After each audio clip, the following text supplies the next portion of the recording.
This is Curious Television, a professional online-based television committed to promoting truth, balanced and objective reportage without fear. Please like, share and subscribe to our YouTube and Facebook channels. Curious Television, fearless pursuit of truth. The Chairman Economic and Financial Crimes Commission (EFCC) Olukoyede has challenged Nigerian youths to be united and forge a common front against corruption in the country with a view to securing the integrity of the future of Nigeria. Olukoyede, who was represented by the Lorenzona head of the anti-graft agency, Harry Erin, disclosed this in Ilorin, the Kwara State capital, during a town hall meeting organized to develop homegrown solutions to the menace of corruption in the country. 9th December every year is set aside as Global Anti-Corruption Day. The theme of the 2024 International Anti-Corruption Day is Uniting the Youth Against Corruption, Shaping Tomorrow's Integrity, which informs this town hall meeting to finding homegrown solutions to the menace of corruption that has eaten deep into major fabrics of our society. Youth needs a united voice to challenge unsavory practices at every level of government. They need to come together to be watchdogs and active forces against any form of corruption. No other age group will do this for them. We all know from the history of activism in this country that the most violent age group that normally push this agenda are usually the youths.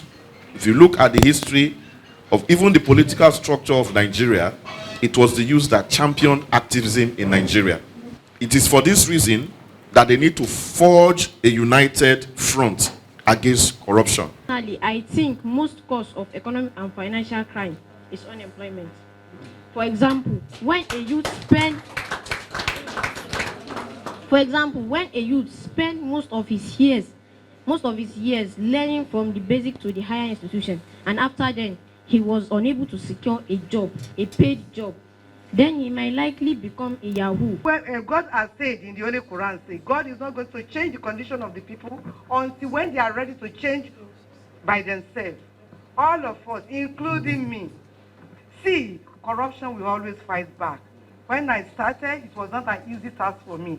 I've visited about 50 ministries since last year, and I discovered that there is something called conflict of interest. Many people don't even know what we do in Code of Conduct Bureau. They just think it's only about asset declaration. That's not the only thing we do in Code of Conduct Bureau. We do more than that. When we are talking about conflicts of interest, it implies that your duties and responsibility as a staff of EFCC, as a staff of environmental, as a staff of education, as a staff of Ministry of Education, should not, anything you want to do should not affect your work negatively. On his part, the guest speaker, John Bayeshia, SAN, maintained that corruption is the only thriving commodity in the country, which has even gotten to the level of being exported, noting that to tackle corruption, the wealth of Nigerians that is in the hands of just 2,000 out of the 250 million people must be retrieved, citing the ability to manipulate the legal system as the crowning glory of the corrupt. I've never seen anything like this in Nigeria before. Because even the countries we try to copy in Europe, in America. In fact, if we were to use the system in North Korea, Hong Kong, China, India, Russia, we won't be where we are. We will not be preaching integrity to these children, because it is death penalty immediately, and your trial will not be more than 1 week, 2 weeks. The law is working. If you eliminate those people and everybody sees it like that, all of us will fall in place. But we cannot be preaching integrity in the abstract when we are not doing the right thing.